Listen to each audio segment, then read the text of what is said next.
We're just going to go ahead and get started. You guys let your friends know that we're already started. Just pop them a text, send them a note on Substack. I want to introduce you to my guest. Alex Kelloff is a fourth generation Coloradan whose family's roots in the 3rd Congressional District go all the way back to 1893 when the family first arrived in Trinidad, Colorado. Alex grew up in a family that ran Kelloff's food markets in the San Luis Valley, so he knows what it means when a small business is the heartbeat of a rural community. Alex is not a career politician. He held a top secret security clearance while embedded with the United States Marine Corps at the Pentagon and Quantico, where he became the first civilian contractor ever awarded a Marine Corps Certificate of Commendation. He went on to earn a master's from Johns Hopkins and an MBA from INSEAD, a highly prestigious nonprofit graduate business school in France known as the Business School for the World.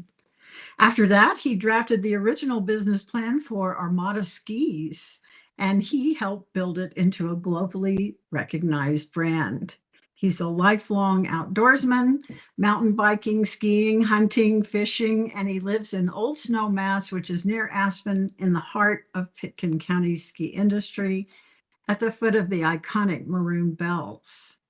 He's running for Congress because he believes CD3 deserves a representative who comes from the district and will fight for the people and the land there.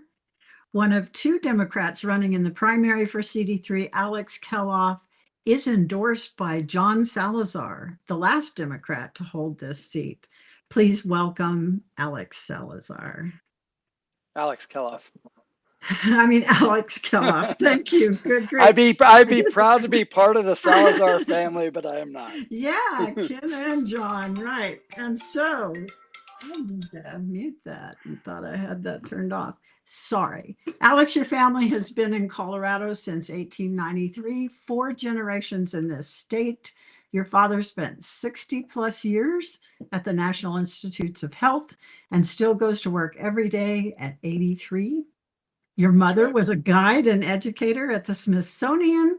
You grew up mowing lawns, shoveling snow, working construction to pay your way through school. What did your upbringing teach you about work as both a means to thrive and to give back? So thanks for having me today, Sandy. It's great to be with you.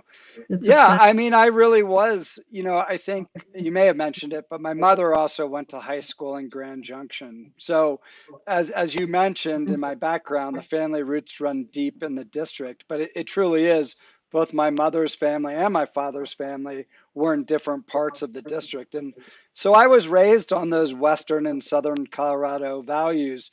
And, one of the things I'm very focused on, we'll probably talk about it more, is I just don't believe we have representation from our elected representatives in Washington these days that are upholding those rural values and interests. And so, per your question, I just feel blessed that I was raised on generations of those values from both sides of the family. And that's frankly what really compelled me to run in terms of not feeling like we have the representation in Washington that's upholding those values. So you went from holding a top secret clearance at the Pentagon to co-founding Armada Skis. What connects these chapters for you? I think my parents and my relatives have always instilled in me a lifelong yearning for learning, critical thinking, intellectual curiosity. And that's led me to, as you mentioned in the opening in my background, I've had the good fortune to do a lot of different things throughout my life. So yeah, I've been interested in a lot of different things. My love for the outdoors led me to help one of my best friends from college uh, get Armada Skis started. I pursued a career in telecommunications because I was getting out of college when the internet in the mid 90s was becoming a thing, and I was always fascinated by this idea that if you had internet access, it didn't matter who you are, where you lived, how wealthy you were, you had access to all of the same information. So that's what compelled me into telecommunications, which then led to me working at the Pentagon. So yeah, it's just really an intellectual curiosity. It is a broad resume, you have to admit. I love it. I mean, I Thank think you. your diverse experience might benefit a lot of people, and not just in CD3 where you elected to Congress. Um, let's do some talking about supporting small business and the rural economy, which your website indicates is a major goal of your campaign. That's right. Your family ran local markets in the San Luis Valley. Colorado has 715 plus thousand small businesses, and they're getting hit from every direction. Tariffs up, healthcare costs up 22%, workforce shortages. What does that feel like on the ground in CD3 right now? Well, certainly from a cost of living perspective, people are struggling. So whether that's access to affordable health care or gasoline prices, utility prices, grocery prices, and of course, access to quality health care is a critical concern. I'm sure we'll talk more about that. So just even having good jobs that can pay a living wage and allow one to survive and hopefully, thrive in their communities, raise a family, pursue the American dream. Many people feel like that is out of reach today. So that's what it feels like on the ground here. You know, a few reasons why I'm very focused on the small business formation, job creation, entrepreneurship is we don't have a lot of large employers in the district. The largest employers would be things like healthcare industry or education. Um, but then it's small businesses, whether you're a farmer, rancher, you're an outdoor recreation person. So, because as you noted, my family, on both sides of my family, come from small businesses, these are the things that are critically important to me and part of what I'm focused on in this campaign. So you've talked about rancher-owned meat processing, farming co-ops, local business incubators, keeping value in the community instead of exporting it.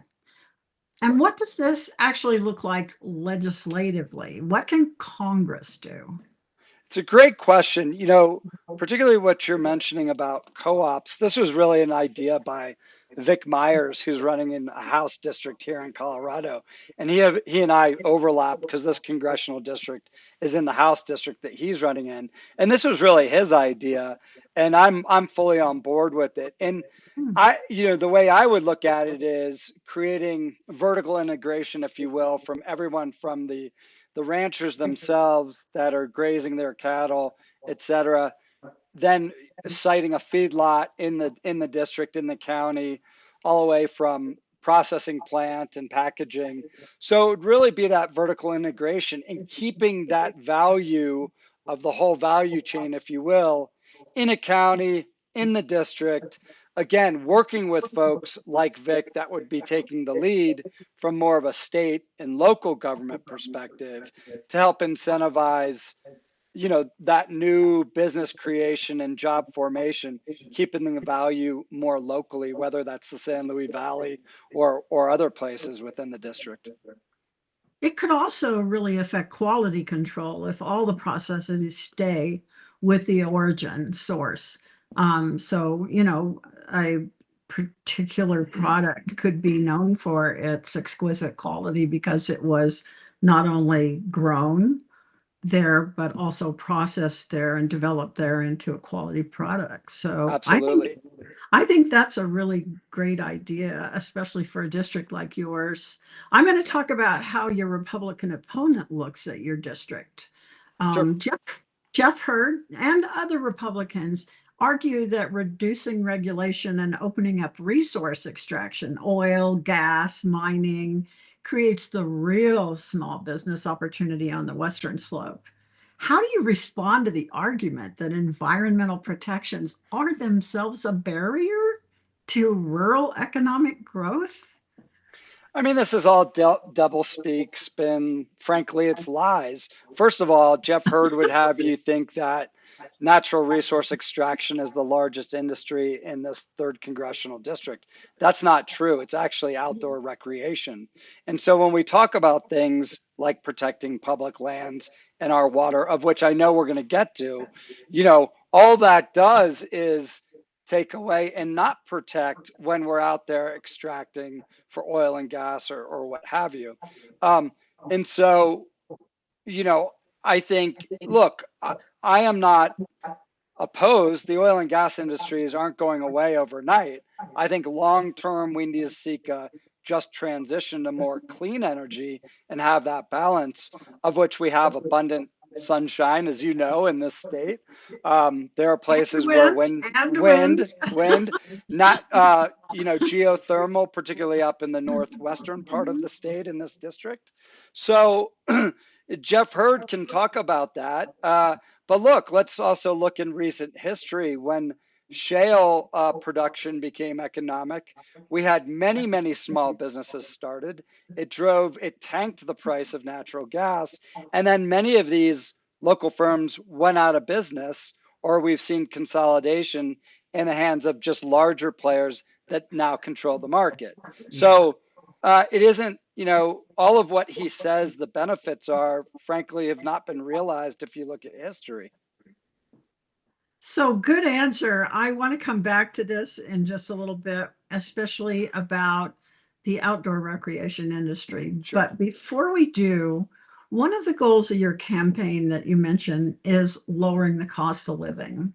So let's get into some questions on that. Healthcare, housing, gas, groceries, costs are rising on vital necessities. In CD3 specifically, are the cost of living pressures the same as elsewhere? They are, when it comes to things like utilities, groceries, gasoline, there's certainly commonalities there. I think because the ag industry is very large in this district, we're disproportionately hit by things like fertilizer costs, tractor parts, diesel fuel. And look, the way to address things like those specifically are repeal the illegal tariffs that the administration has put in place and that Jeff Hurd is mostly supported. That's a quick solution for many of those cost of living issues. I think when we talk about affordable housing and healthcare, there are some, distinct nuances, if you will, in the district in particular. So let's take healthcare just for a moment. Jeff Hurd's vote for the One Big Beautiful Bill, HR 1, guts Medicaid, as we all know.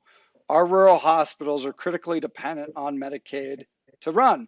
I think this is a simple explanation. Some people want to say, well, why should we subsidize rural hospitals? Well, the real answer is it's an investment. It's not a subsidy or a handout.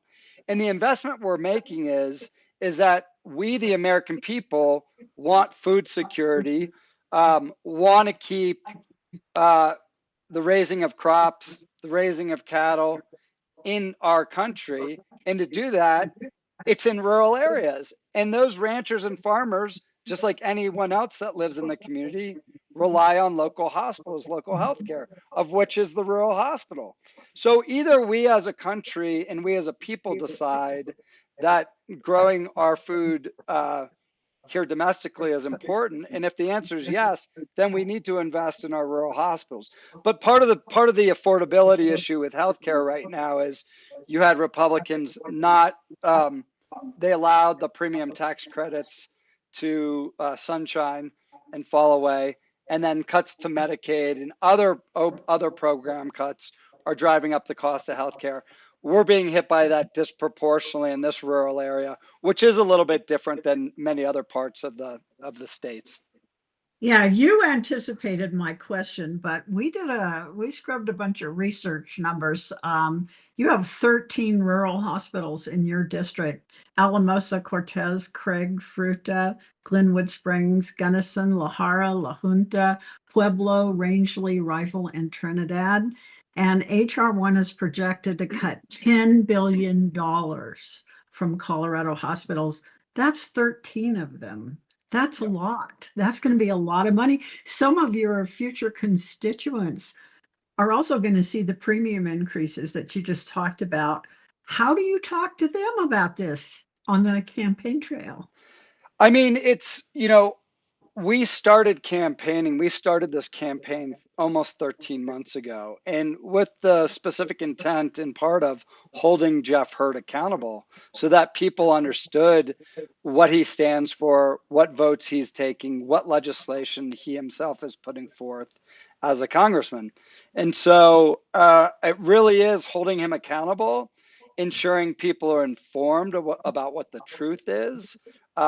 What his vote for HR1, the one big beautiful bill, has done to them, that they understand that the real pain is coming in 2027, because that's when legislatively under the bill, most of the cuts were meant to take place, notwithstanding that they're seeing many of the effects today, but it's going to get worse. And so it's engaging people where they're at, and really trying to inform and educate as to what's really going on and what Jeff Hurd stands for. Do you feel like you're reaching them? I mean, this is a really red district. I well, a couple of things. One, 51% of the electorate, the voters, are registered unaffiliated. So whether it's Jeff Hurd and I head to head for November 3rd, which it likely will be, uh, he or I have to get the majority of the unaffiliated voters. You can't solely win CD3 with only Democrats for me Right. or only Right. Republicans for him.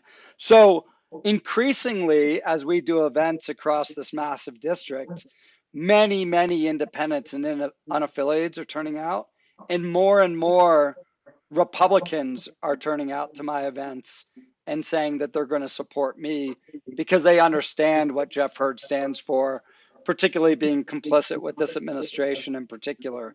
So, we feel very good about the momentum we have going forward.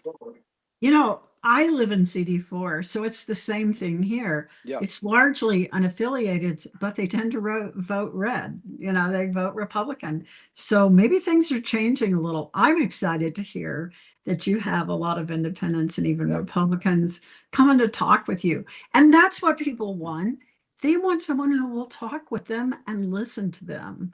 I really believe that's true. I've been dabbling in politics, helping campaigns get started and helping elect candidates for a long time. What do the people want? They want to be heard, they want to be thought of, and then they want to hear what you're going to do. So it seems to me just traveling around and talking to them and making sure you get to those independents and some of the Republicans might be the best tack. I just want to riff on that for a second because I'm privy to some of what the Western Slope Republicans say, and they beat up on Jeff Hurd for the same reason I'm criticizing him, is that he's not seen nor heard, no pun intended, across the district. And I think, again, we've been at this for 13 months. I made it a goal for my campaign, for me, to be in all 27 counties of the district before last year. The last meeting I had, the last district I got to was Moffett County, and I met with coal miners out of the Trapper Mine in Craig right before Christmas. That's what you have to do to win this district. That's what we've been doing and what we'll continue to do now on the campaign. And frankly, if I'm lucky enough to be elected into office, we'll continue to do that work, not put our head down like Jeff Hurd does. Well, and in your district, the margin was so close in the last election. It was only 500 and some votes. Well, that was No, 2022. actually, that was Not, yeah, but you're right. last That was midterm, yeah, the last yeah. midterm. And so that just accents what you said, that you can get to one more town and convince one more room full of voters and really make a difference. That's right. And And one of the things I would like to say, and this is just kind of a promo, I think, for the campaign, is we started what we're calling By the People Tour, and it's a different type of political event. We've done 8 of them so far.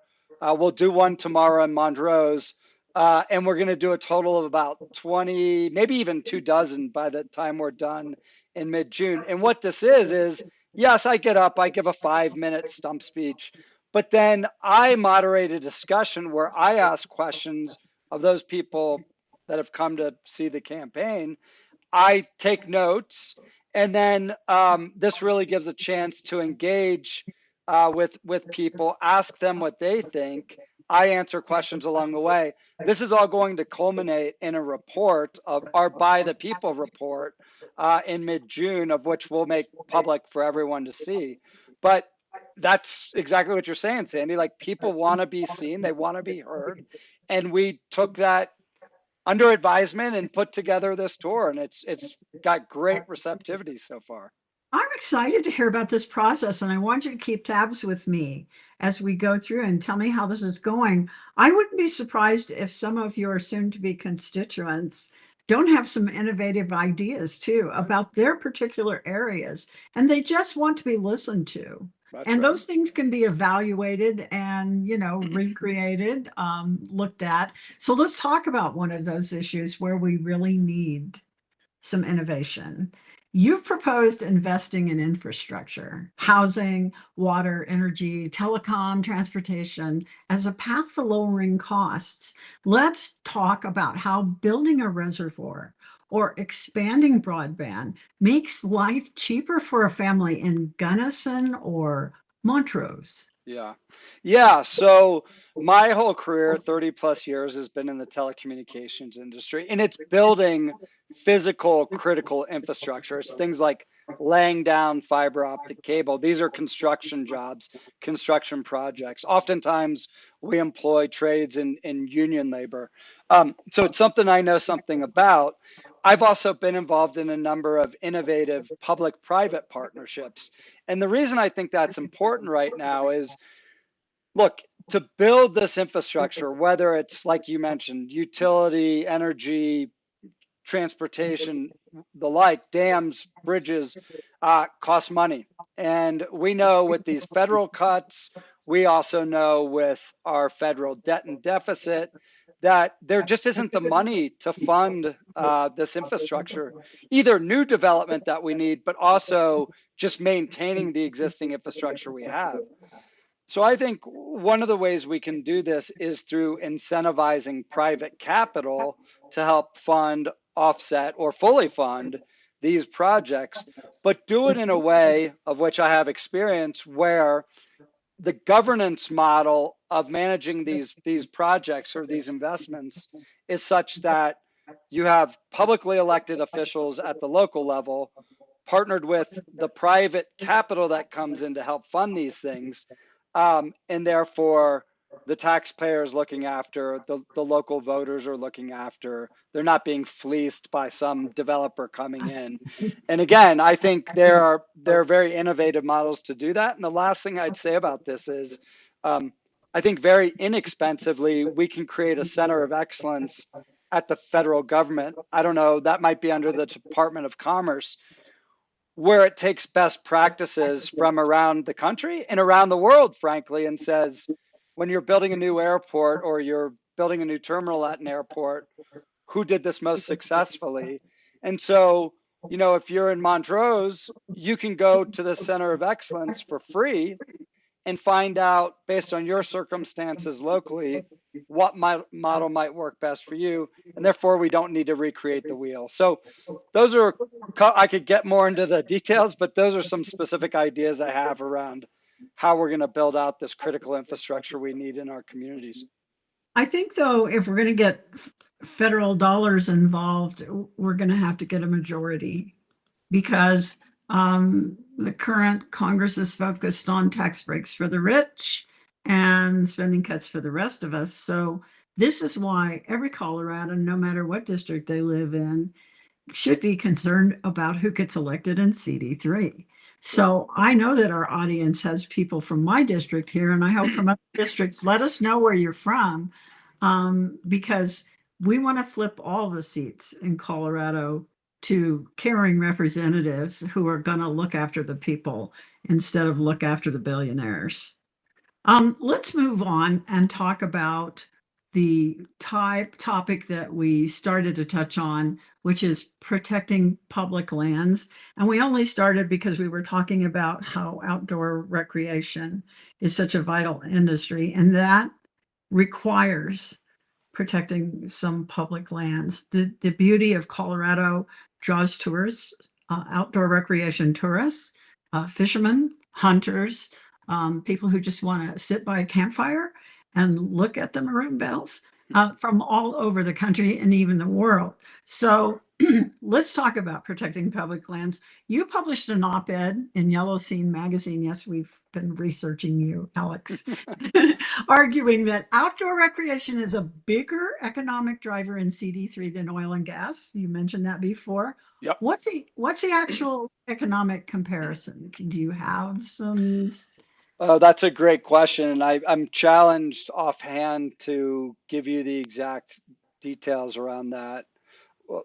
What I can tell you is um, is that obviously it's critically important. A lot of small businesses, draws a lot of tourism dollars, so lodging, entertainment.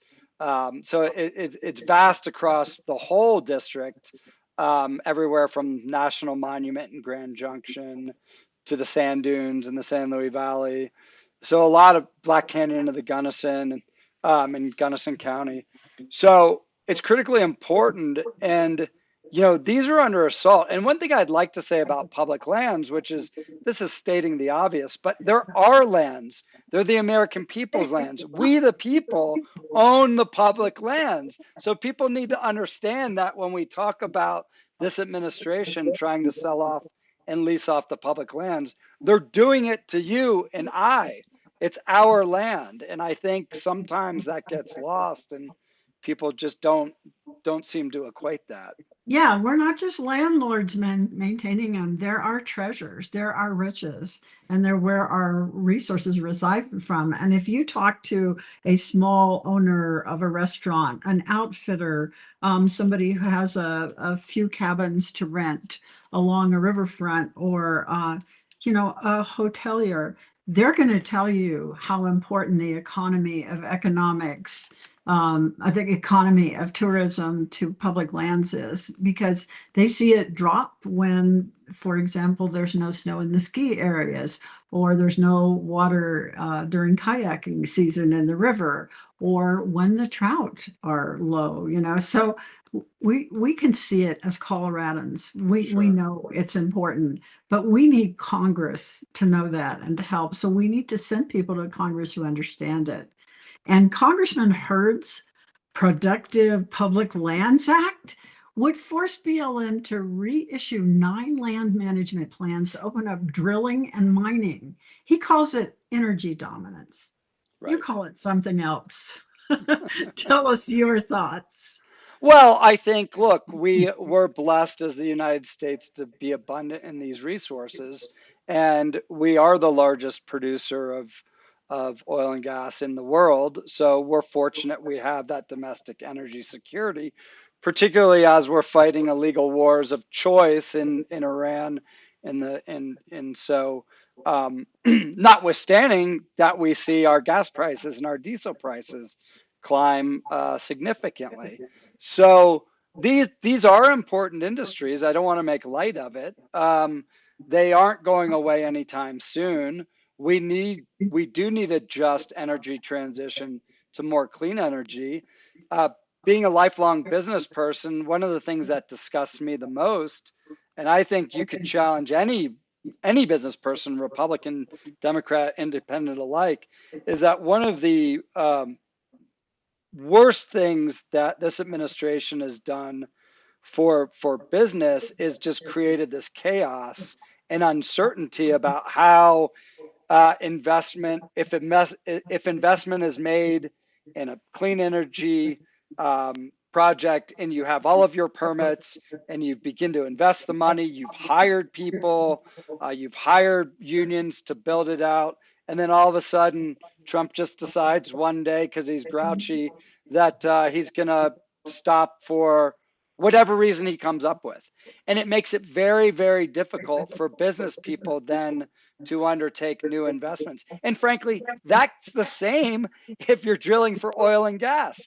Like, someone may lease off these lands for oil and gas exploration, but I would challenge anyone. I bet no one's making significant investments into actually drilling right now, notwithstanding drill, baby, drill, because they don't know what'll happen tomorrow. the Strait of Hormuz could open up, gas prices could fall, and then it could become uneconomic to drill again. So it's really this chaos that's been created, this uncertainty, and just this unlawlessness that is just bad for our public lands, but also bad for the business of climate and investment. Yeah, and that's true for any business because you don't know if you're going to have a labor shortage because of the removal of immigrant population, whether they're legal or illegal. You don't Yeah. know if you're going to be able to get supplies and material that you need to launch a new enterprise because it might be coming from China. What are the tariffs today? I mean, the whole economic uncertainty of any business right now is very frightening for the economy. Yeah. And just one other point on Jeff Hurd's stance on oil and gas land leases. I mean, what you find when you actually look at the data and explore it a little bit more, which I'm sure you and your team have done, is that when the Bureau of Land Management leases off land in Garfield County here or what have you for oil or natural gas extraction, it's basically the oil explorer comes in, the developer, and the lease that they're signing is subsidized by we, the taxpayer. It Right. costs them virtually nothing to tie up that land for a 20-year lease. What they'll do is they'll just sit on it and look at it as an option, knowing that economically it doesn't make sense for them to drill today.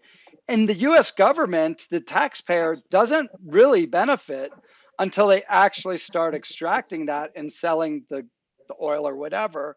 And then the US government starts to get paid. Notwithstanding that, this developer who's leased this for virtually nothing with the taxpayer subsidizing it, they can say, hey, there's proven oil reserves in the ground, and I can borrow money against that asset. So it is a windfall deal for them that's being subsidized by us, the taxpayer, and it's leasing off or selling off our public lands, of which we, the people, own. We're not getting anything for it. We're subsidizing it, and then it's tying up that land.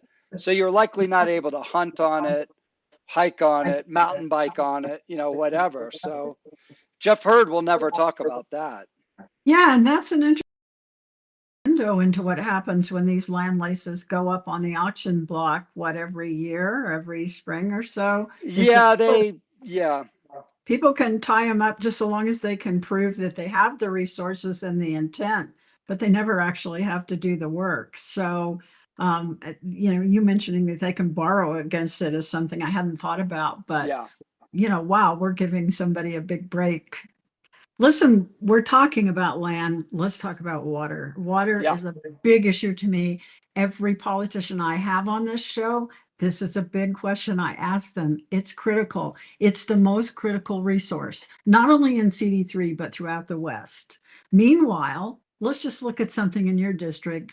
Commodity prices are volatile, with beef at record highs, grain at yes. historic lows, creating instability for local agricultural and livestock producers.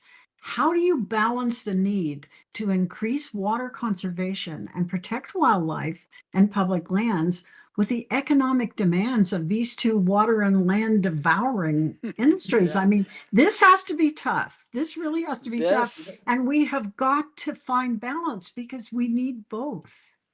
Absolutely. And I know you have a rural background as well in ag, and so you understand the issue. And also, I think to your point, how complex it is and how multifaceted it is. So when I talk about water in the district, you could start with, well, are we talking about the Colorado River Compact and the issue there and coming off the lowest snowpack on record in the state?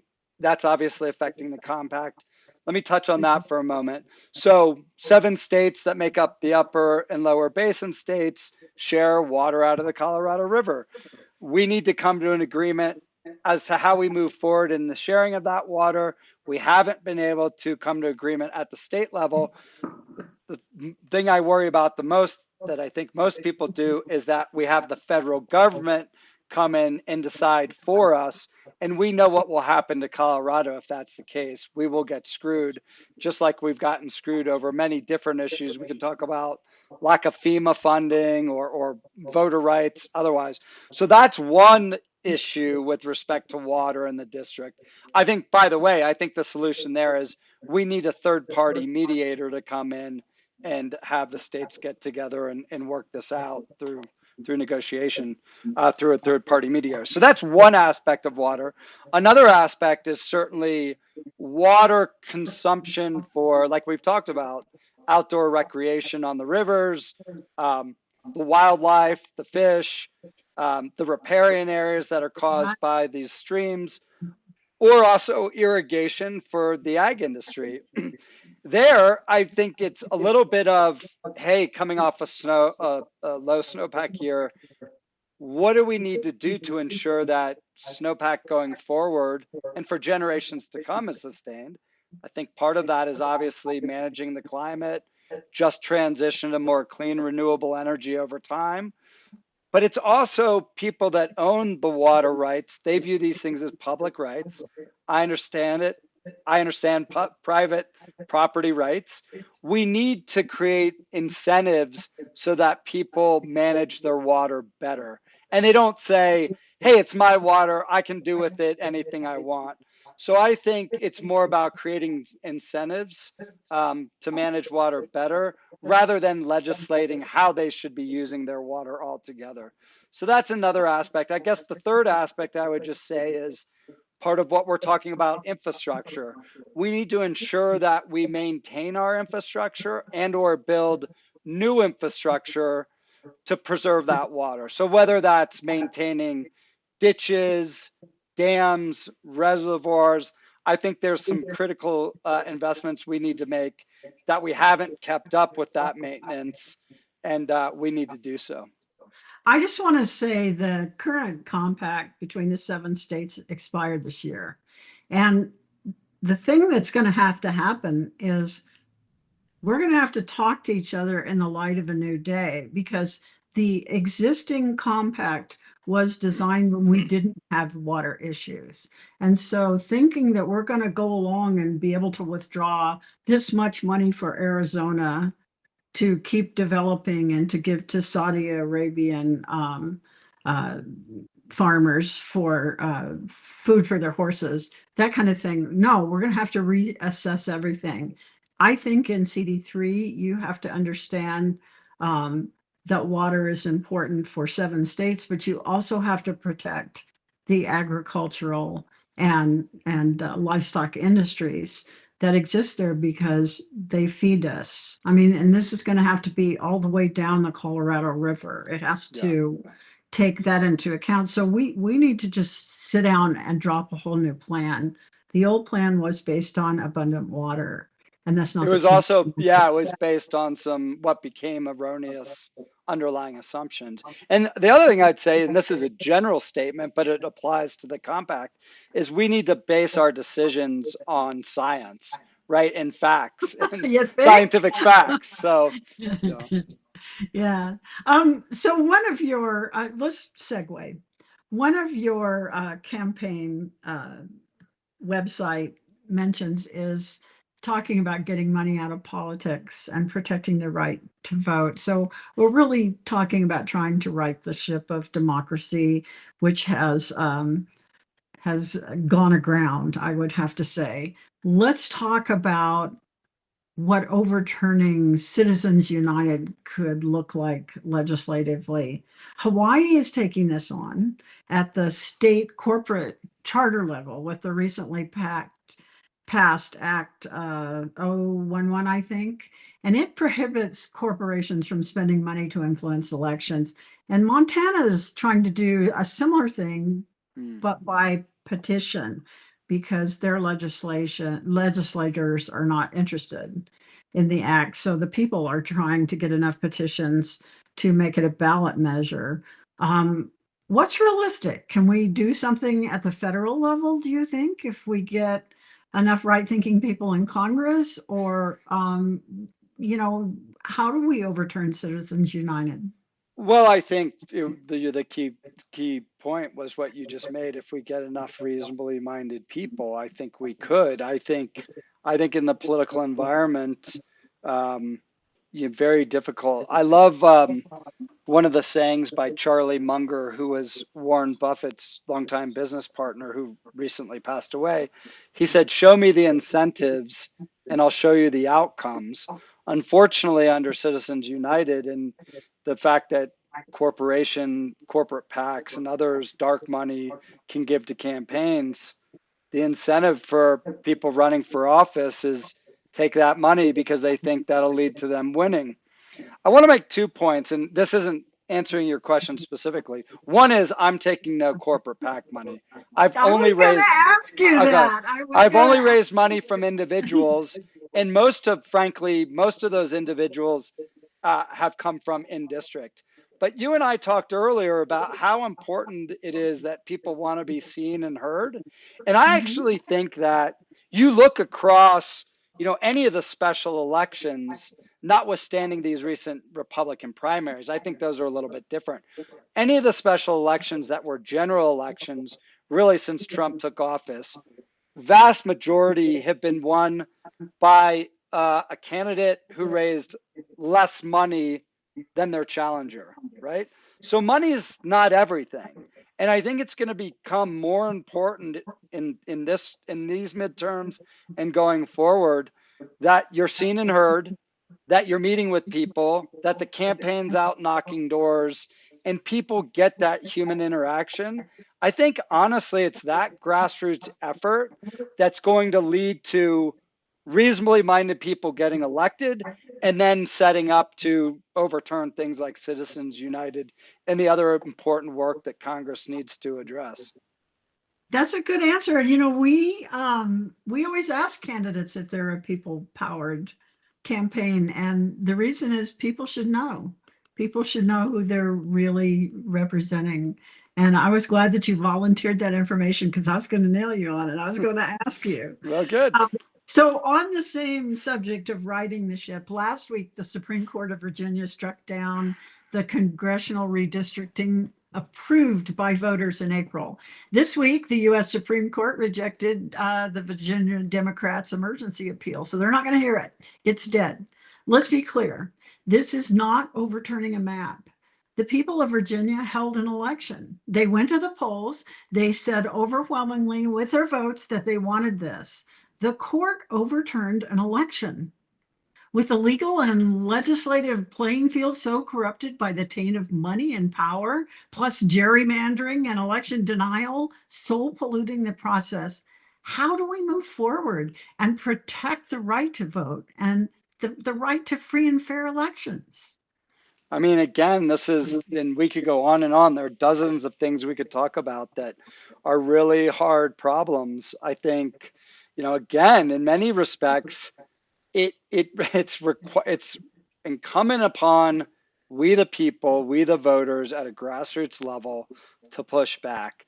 I think I'll give you an example, a recent local example, where I think people powered voices were heard in Glenwood Springs, which is in this district, which sits in a fairly red county, not totally, but it's more red than blue.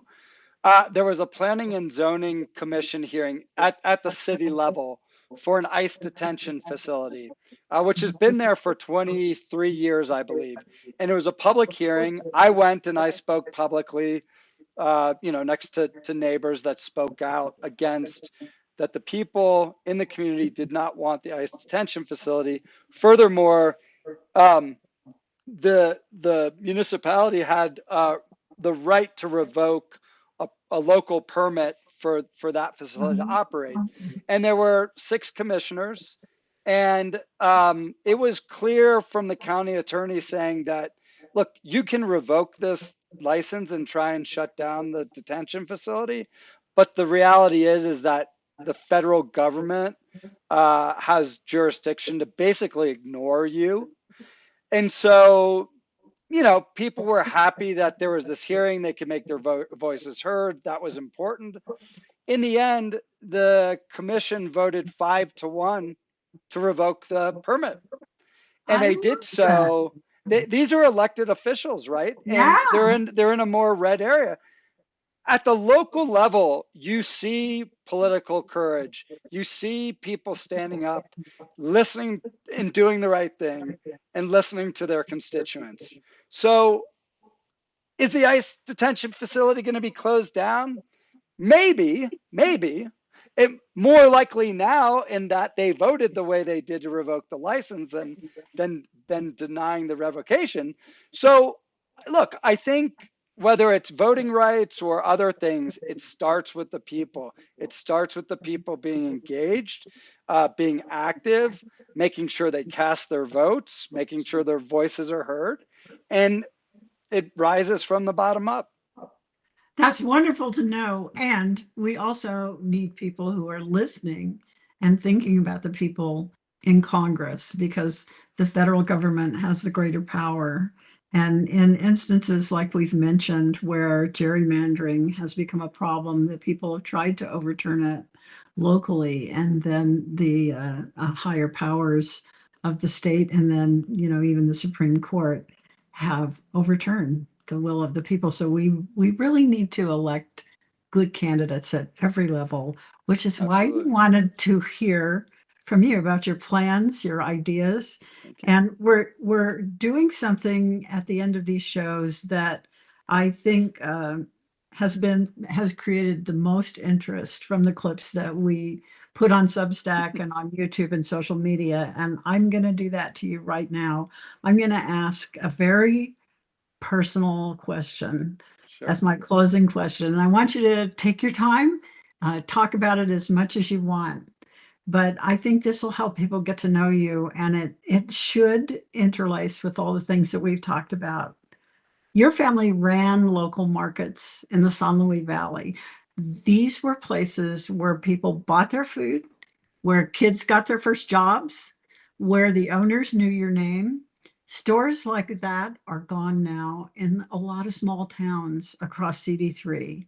When you think about today's families trying to thrive owning a small business, about today's kids trying to work hard at odd jobs and raise enough money to go to school, and trying to find opportunities for a good future without having to leave and live somewhere else because the cost of living is 4% higher in Colorado than neighboring states. What would it take to bring back vibrant economic opportunities for youth and for local enterprise in rural Colorado? I think we need to make and yeah, we need to make investments in our communities like my ancestors did in San Luis Valley and elsewhere. Um, and what I mean by that is, it's neighbor helping neighbor. It's viewing, our tax dollars into things like our social programs, not as handouts, but investments that we make in the communities to ensure that we have as you said, vibrant communities where people want to come live, and they should be able to live where they work and raise their families there. And that's across not just industry, healthcare, education, but it's also the arts, and to make Right. these interesting, vibrant communities, again, where people want to live and work. That attracts other people that will want to live and work there, and creates that vibrancy that then drives these communities forward, um, so that you can earn a fair wage.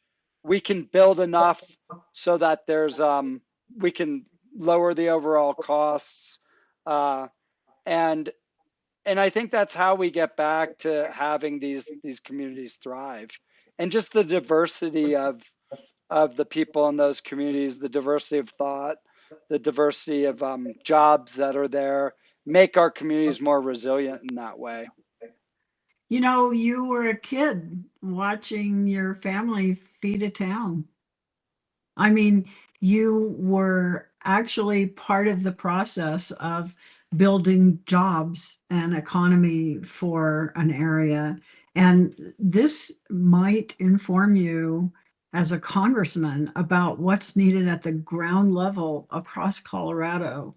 How does your heart feel when you think about the opportunities that you had that might not be here?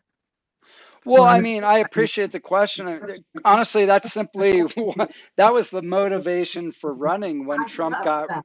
well, I mean, when Trump got reelected in 2024, November 2024, I was deeply concerned about the direction he would take the country in his second term. And here we are, what, 16 months later, and it's way worse than I ever could have imagined. But the reason my motivation for running was because I was worried about the direction he would take the country and the effect that that would have on the district I'm running in, of which we've talked about. My family roots go back 130 years. So yeah, I'm concerned. I'm fighting every day. That's why I've been fighting for 13 months. Yeah, Yeah, I think you saying that that's what actually germinated in you and caused you to want to run for office tells me a lot about you, maybe more than all your policy ideas or anything else you said. So I want to thank you very much for being our guest, and I want to address our audience both here and on the video that'll be released later. We haven't done this on a Thursday before. We did it on a Thursday because of Memorial Day weekend, but we enjoyed having everyone who came to the show and everyone who'll be watching later. And I want you to know that this video will be shareable. We'll also have clips from it on Substack and YouTube and on social media channels. And maybe Alex will want to put some of them on definitely. his website as well, so that people who missed it can see the things we talked about. I think we got to know you really well, Alex, and I hope you'll come back and talk to us once you win your primary. I And would love to. when you're on the way to your November election, I will post all of the concrete calls to action and resource links that our team has put in the chat in the show notes when we release the video. And also look for Our Democracy Collective. That's our nonprofit on Substack and on YouTube. And you can find me on Substack at Sandi Ault, reporting from the wild. Thank you, Alex Kelloff, and good luck in your Thank, campaign.